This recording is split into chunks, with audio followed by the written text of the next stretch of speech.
ప్రసాదరావు గారు చాలా నీట్‌గా పనిచేస్తున్నారు. చాలా విధంగా మంచిగా అందరితో మాట్లాడుకుంటూ, అందరిని కలుపుకుంటూ బీజేపీ కార్యకర్తలు కావచ్చు, జనసేన కార్యకర్తలు కావచ్చు, ఒక టీడీపీ కార్యకర్తలను కావచ్చు, అందరిని కలుపుకుంటూ, అందరిని మంచిగా ప్రోత్సహిస్తూ టైమ్ టు టైమ్ ఏం చేయాలా అనేది చాలా మంచిగా చేస్తా వెళ్తున్నారు. అంటే ఆయన మేనిఫెస్టో విడుదల చేస్తారు. ఇంతకుముందు ఉన్న ఎంపీలు ఎవరన్నా కానీ చిత్తూరు జిల్లా అంటే 7 నియోజకవర్గాల అభివృద్ధి సంబంధించి ఎప్పుడైనా ప్రకటనలు కానీ ఇప్పుడు వరకైతే ఎంపీ వరకు నాకైతే ఏం తెలీదు. ఇంతవరకు నెక్స్ట్ ముందు ఎంపీ అయితే అసలు నాకు తెలీదు. నేను చూడనే లేదు ఇంతవరకు. ఇప్పుడు ప్రసాదరావు గారు అయితే నీట్‌గా ప్రతి ఇంటికి వెళ్ళి ప్రచారం చేస్తూ, ఈ విధంగా మేనిఫెస్టోలు విడుదల చేస్తూ, చాలా నీట్‌గా అందరికి ఎక్స్‌ప్లెయిన్ చేస్తూ అందరినీ కలుపుకుంటూ వెళ్తున్నారు. మన ఎంపీ చాలా జనాలల్లా కానీ అభివృద్ధిగా కానీ చాలా అభివృద్ధిగా ఉన్నాడు. ప్రతి ఇంటికి రాగలుగుతున్నాడు. చెప్పాల్సిన అవకాశాలు చాలా అభివృద్ధిగా చెప్పగలుగుతున్నాడు. గుండెల్లో మెదులుతున్నాడు మన ఎంపీ గారు.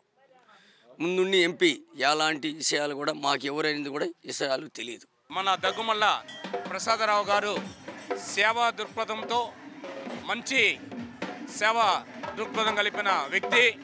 అలాంటి వారిని పార్లమెంట్ అభ్యర్థిగా అఖండ విజయంతో గెలిపించాలని దళిత వర్గాల వారిని కోరుచున్నాము. దేశంలో జరుగుతున్న సార్వత్రిక ఎన్నికల్లో చిత్తూరు పార్లమెంట్ అభ్యర్థిగా దగ్గుమల్లి ప్రసాదరావు గారు విద్యావంతులు, రిటైర్డ్ ఐఆర్ఎస్ గారు, చదువుకున్న వ్యక్తి. ఈ పార్లమెంట్ పరిధిలో ప్రజలకు ఏ సేవ చేయాలి, ఎట్లా చేయాలని అతను గవర్నమెంట్ సర్వీస్లో చాలా ఎక్స్పీరియన్స్ ఉంది. ఆ ఎక్స్పీరియన్స్ వల్ల చదువుకున్న వ్యక్తి నియోజకవర్గానికి చాలా గొప్పగా చేయగలుగుతాడని, అక్కడ ముచ్చటగా మూడోసారి భారతీయ జనతా పార్టీ ఆధ్వర్యంలో ప్రధాని నరేంద్ర మోడీ గారు ముచ్చటగా మూడోసారి ప్రధానమంత్రి అవుతున్నారు. ప్రధానమంత్రి అవడంతోనే మన చిత్తూరు జిల్లాకు ఇప్పుడే చిత్తూరు జిల్లా చుట్టూ చూస్తే చాలా నేషనల్ హైవేస్ వచ్చాయి.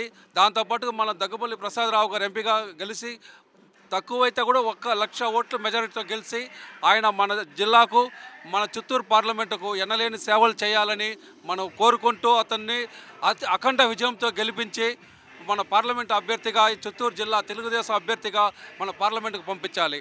పేద కులాలకి ఏదో న్యాయం జరుగుతుంది అనే ఎస్సీ, ఎస్టీ, బీసీ అనేక వర్గాల్లో రాజశేఖర రెడ్డి గారిని చూసి వాళ్ళ తనయుడిని ముఖ్యమంత్రిగా చేశారు. కానీ ఆయన నిలువున ముంచేశాడు ఈ పేద కులాలన్నీ.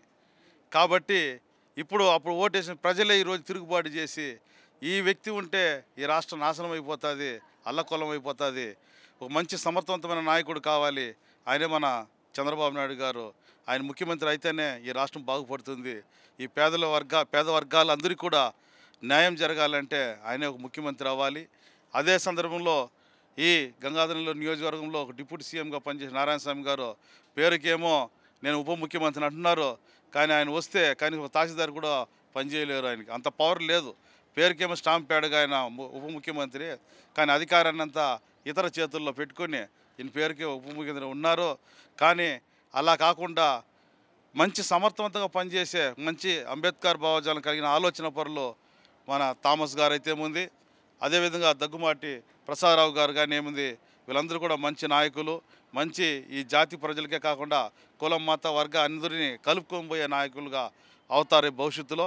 అందరూ కూడా తప్పకుండా ఈ మేనిఫెస్టో సూపర్ 6 మేనిఫెస్టో అయితే ఏముంది, ఎన్డీఏ కూటమి అందరూ కూడా ఘన విజయం సాధించి ఆంధ్రప్రదేశ్ రాష్ట్ర ముఖ్యమంత్రిగా చంద్రబాబు గారు ప్రమాణ స్వీకారం చేస్తారో అదేవిధంగా ఇక్కడ ఈ ఎన్డీఏ కూటమిలో శాసనసభ్యులు అందరూ కూడా ఘన విజయం సాధించాలని కూడా నేను కోరుకుంటున్నాను.